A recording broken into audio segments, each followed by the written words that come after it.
Gue di sini bukan mau menjelekkan pemerintah. Gue bukan mau bilang pemerintah itu sampah. Tapi bukankah ini aksi terang-terangan dan sangat jelas bahwa ini harus ada perbaikan?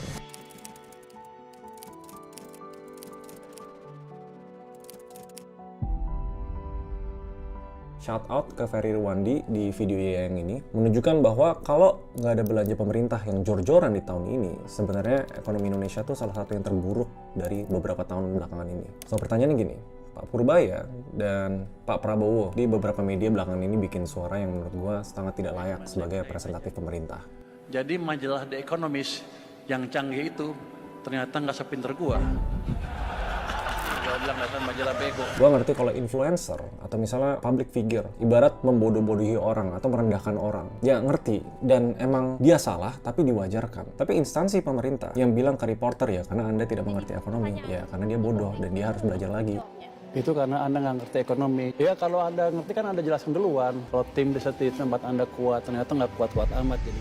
Belum lagi statement soal dolar nggak dipakai di orang desa. Rupiah begini, dolar begini, rakyat di desa nggak pakai dolar kok, ya kan? Rakyat kita tidak bermimpi untuk mengalami kehidupan yang kaya raya. Dan pembelaannya, iya presiden sebenarnya ngerti tentang efek dolar. Tapi ngomong itu kan buat figure aja, biar ada penenangnya. Harusnya dari jajaran pemerintah nih sadar ya, bahwa praktik ini borderline, bahkan menurut gue udah bukan borderline lagi, menyesatkan atau bahasa Inggrisnya misleading dan manipulasi narasi atau cherry picking. Gue tahu video ini bakal kontroversial dan gue nggak ada skrip, gue benar-benar pengen curhat aja di depan kamera. Kita ngeliat rupiah makin melemah, ekonomi nggak membaik, dan masyarakat disodorin sama perkataan-perkataan yang menurut gue tidak pantas. Pertama gue mau ngejelasin konklusinya sedikit ya. Shout out ke Ferry Irwandi lagi karena udah memberikan counterfaktual yang secara perhitungan sama secara ekonomi make sense, dan gue lempar ke 3 AI tools, semuanya bilang ya secara faktual ini benar. Dan statementnya seharusnya Indonesia di 2026 ini di awal tahun kalau nggak ada belanja pemerintah yang jor-joran, nggak ada efek lebaran dan efek festif yang masyarakatnya belanja, kita tuh ada di era pertumbuhan ekonomi yang sangat amat buruk. Jadi statementnya Purbaya yang bilang ekonomi kita baik-baik aja, ekonomi kita sehat, itu tuh munculnya dari mana? Belum lagi ada beberapa narasi publik yang bilang dolar melemah itu bagus dan itu wajib. Kenapa? Soalnya ekspor kita makin kuat, kita cuannya makin